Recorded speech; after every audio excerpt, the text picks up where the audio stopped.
Assalamualaikum warahmatullahi wabarakatuh. Jumpa lagi dengan saya Berliana Agustin dengan NIM 2010202025.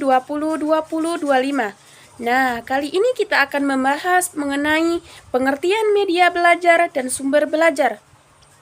Pernah nggak selama belajar ada rasa bosan? Pernah mendengar penjelasan guru atau dosen tetapi tidak mengambil banyak dari apa yang mereka sampaikan? Atau mungkin pernah menggunakan media pembelajaran, tetapi masih merasa belum maksimal?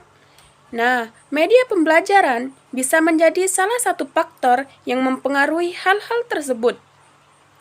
Pembelajaran pada dasarnya adalah interaksi antara pendidik dengan kita sebagai peserta didik, sehingga terciptanya interaksi. Apa sih media pembelajaran itu? Nah, media itu secara harfiah berasal dari kata medium, yang berarti perantara atau pengantar yang berfungsi mengantarkan pesan pembelajaran dari pendidik kepada peserta didik, atau dari satu peserta didik kepada peserta didik lainnya. Istilah media mengacu kepada segala apapun yang membawa informasi antara sumber pesan kepada penerima pesan.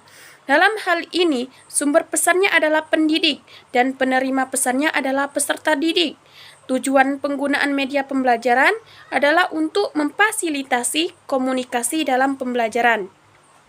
Jadi, media pembelajaran adalah segala sesuatu yang dapat digunakan untuk menyampaikan pesan atau informasi dalam proses belajar mengajar sehingga dapat merangsang perhatian dan minat siswa untuk belajar. Selanjutnya kita akan membahas mengenai sumber belajar. Apa sih sumber belajar itu? Sumber belajar adalah semua sumber, baik berupa data orang, dan wujud tertentu yang dapat digunakan oleh peserta didik dalam belajar. Adapun bentuk-bentuk sumber belajar atau jenis-jenis sumber belajar yaitu bisa berupa pesan orang, bahan, ataupun alat. Yang pertama yaitu berbentuk pesan, seperti informasi, dongeng, cerita rakyat, dan lain sebagainya. Kedua yaitu berupa orang, bisa berupa guru, dosen, siswa, ahli, narasumber, dan lain sebagainya. Dan yang ketiga yaitu berupa bahan, seperti contoh buku, gambar, komik, dan lain-lain. Yang keempat yaitu alat, berbentuk perangkat keras seperti komputer, radio, televisi, telepon, dan lain sebagainya.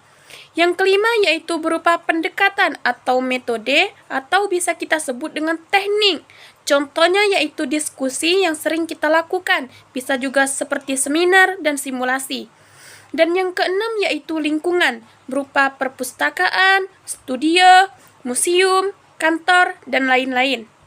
Nah, adapun sumber belajar menurut Rohani yaitu sumber belajar cetak berupa buku, majalah, koran, poster, dan lain-lain.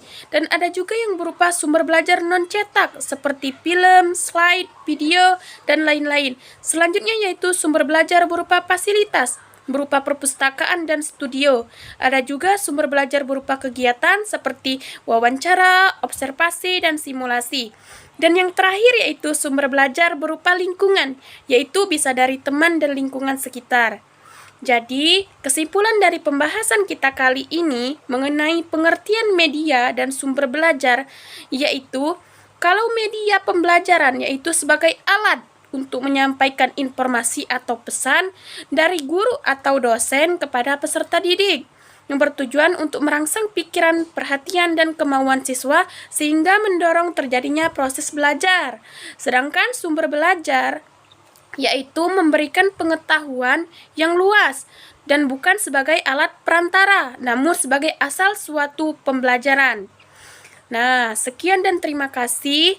Sampai jumpa di lain kesempatan. Saya akhiri dengan wassalamualaikum warahmatullahi wabarakatuh.